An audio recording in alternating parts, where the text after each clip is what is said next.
Hi, welcome to We Build Stuff. This series is all about how I made my own electric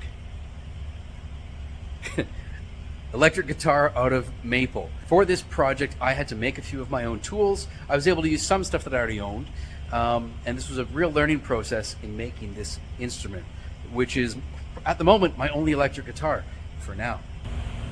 So this is modeled after a Fender Telecaster, including the scale length and the body shape.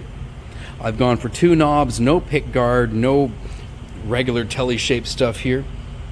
And I'm running, I need a screw there. These are a pair of GFS or Guitar Fetish Dream 90s, which are similar to a P90, but in a humbucker shape. This is all solid maple, well, 3 pieces. The neck is made out of 2. There is, the bottom and the top. And this is 2 pieces that are glued together. I did a lot of the work behind me, literally on a desk, on my lunch breaks and stuff like that. And some of it at big benches, things like this. So behind me, I'm going to quickly show you a few of the things that I used to make this. I started by finding templates and things online that I could modify and fit for myself. So here's the neck, the top, and the side. And then I took that and I turned them into laser cut files or DXF files in AutoCAD, and I laser cut out, well, half at a time because my laser isn't that big. I laser cut out some pieces to create templates that I could use with the router. I did that for the neck. I did that for the fingerboard. This one's warped a little bit, but it still works. And I did that for the body. I made a couple different copies because they didn't all turn out the way I wanted them to. I cut it out of, that's about 3 or 4 millimeter thick MDF. Glued it onto some thicker material so that it'd be sturdy. And then I used a hand router and many different bits along the way to create each of my pieces. Humbucker, attempting a neck pocket, I think another neck piece, and some of these extra lines in the middle, that was to find my centering. This is when I was trying to figure out both sizes. I don't think I ended up using this one. This is for the rear cavity for the electronics. There's 2 different ones, one that fits the plate and one that fits the actual pocket they go in. This over here, this little sled, I can attach my router to it, and I use that to make the truss rod slot for the neck. Now I had to build this because I had already gone and added a taper to it, so I couldn't just run a router along it. This allowed me to do this, and I have a line that's drawn the whole way, as well as on my neck. So I would line that up, attach it down, and then I used a small bit to go the right size to fit my double-sided or double-ended, double action, I don't know. I bought this on the internet, this type of truss rod. Now I carved the neck out by hand for the most part, aside from, the initial raw material. I think I used a bandsaw to get it close, but to actually get this profile, which is a fairly flat profile, not quite the modern C, I did that all by hand with a few other tools. For the neck, I used a spoke shave and a combination of different files and rasps and a lot of sanding. I was originally going for this kind of shape, which I tried to make, but it wasn't comfortable in my hands. That was, I can't remember what those numbers were meant for. I think that was for the fretboard. This was the actual Fender style neck. Anyways, I didn't quite copy that, but I used those. Now to actually get I'm just jumping all over the place, but why not? To get all my frets lined up correctly, I made this, made it a little bit thicker, and then I cut these little slots just deep enough that a hacksaw blade, or at least a hacksaw blade that used to be a hacksaw blade, you can see it here and there, so that could fit into the slot. It should go down. So it would hold in there fairly accurate if I hold it in place. And then I went and found the thinnest blade I could at my local hardware store and set this up so it can go down here and cut a neck. Well, where's the neck piece? Now here's another fingerboard, or potentially one day going to be a fingerboard. And by one day I mean right now. It's another guitar I built. Look at that pretty thing. That I would have put this on backwards, back to back here. I would have temporarily glued it down using blue tape and a little bit of super glue. Glue that down, and this way When that's up in here like that, it just puts a mirror image of it with my saw. Now, more stuff to make the neck look nice. I tried making my own, and they didn't quite work. They ended up warping during cutout, and they just weren't as accurate. I was going to use these to make sure things were perfectly flat. Well, there's a gap. So I ended up spending like 20 bucks and just buying this on that website that rhymes with Shamashon, and I used that for my guitar neck straightness check tool.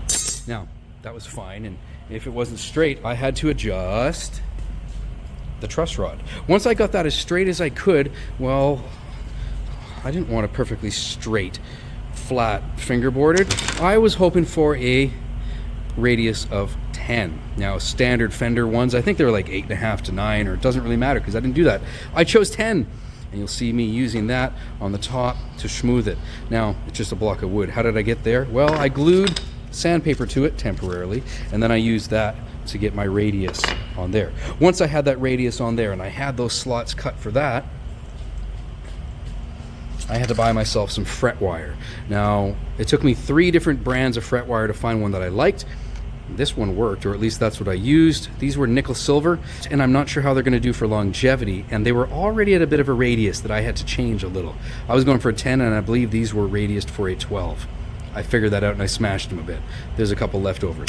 Now, after I had those all installed and looking beautiful and dressed, how do you get them dressed? Well, you need some kind of fret file.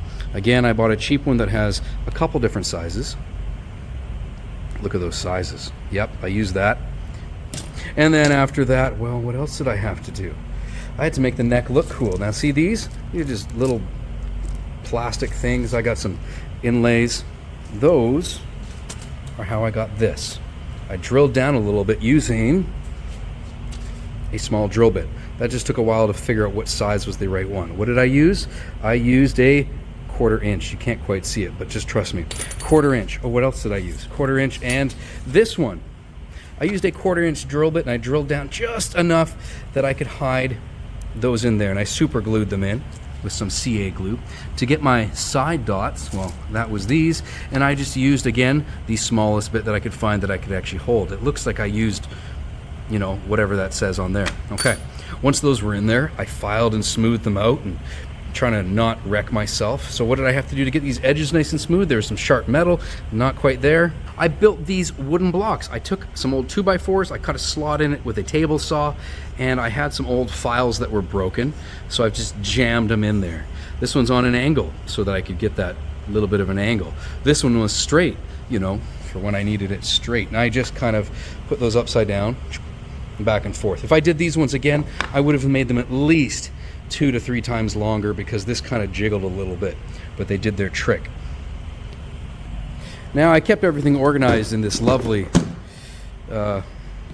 crate that I found at Princess Auto, which is a Canadian Harbor Freight basically, and I just started throwing things in here. My goal was I want a portable setup so I can make this in my backyard one day, for the most part. Look at all these random things that I'm still holding on to. I didn't need that one. Anyways, what else do we got here? Things that I also had to do. I didn't want to go and buy my own nut file.